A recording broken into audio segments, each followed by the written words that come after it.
जय श्री कृष्ण दोस्तों, आप सभी का स्वागत है मेरे शिव भक्ति चैनल में।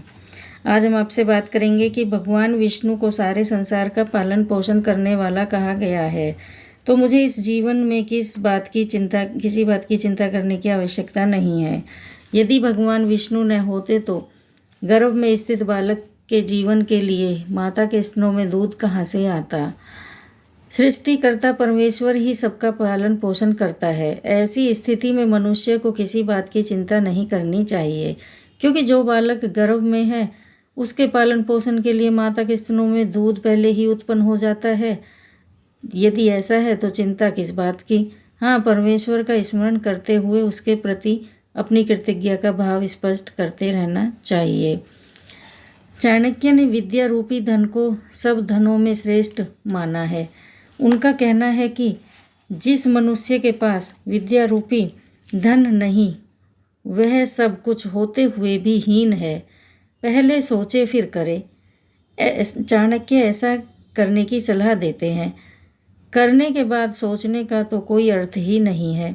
विद्यार्थी के कर्तव्य की ओर ध्यान दिलाते हुए आचार्य फिर कहते हैं कि जो विद्यार्थी विद्या प्राप्त करना चाहता है उसे सुख की अभिलाषा छोड़ देनी चाहिए। व्यक्ति पुरुषार्थ के बावजूद भाग्य से ही निर्धन से धनी होता है। इस प्रकार जीवन में भाग्य की महत्वपूर्ण भूमिका है। नियति की गति को समझना ही बुद्धिमत्ता है।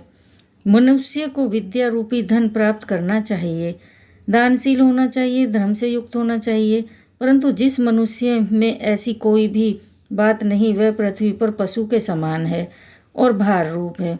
व्यक्ति को अपनी भीतरी योग्यता का ज्ञान होना चाहिए, जिसमें भीतरी योग्यता नहीं और जो बुद्धिहीन है, वेद आदि शास्त्रों से भी उसका कल्याण नहीं हो सकता। चाणक्य कहते हैं कि दुष्ट व्यक्ति सदा दुष्ट ही रहता है, वह अपना स्वभाव कभी नहीं छोड़ता। अपने रिश्तेदारों और बंधुओं सहित में मनुष्य को निर्धन होकर अपना जीवन नहीं बिताना चाहिए। उसे चाहिए कि वह अपनी निर्धनता दूर करने का प्रयत्न करे। चाणक्य ने इस संसार के रंग ढंग का वर्णन करते हुए कहा है कि जिस प्रकार सायंकाल के समय अनेक पक्षी एक वृक्ष पर आकर बसेरा लेते हैं और प्रातःकाल अपनी दिशाओं में उड़ जाते हैं, उसी प्रकार बंधु बांधव भी मनुष्य को संयोग से ही मिलते हैं। इसलिए उनके बिछुड़ने का मनुष्य को शोक नहीं करना चाहिए। यह तो प्रकृति का नियम है। चाणक्य मनुष्य की बुद्धि को ही उसका सबसे बड़ा सहायक मानते हैं।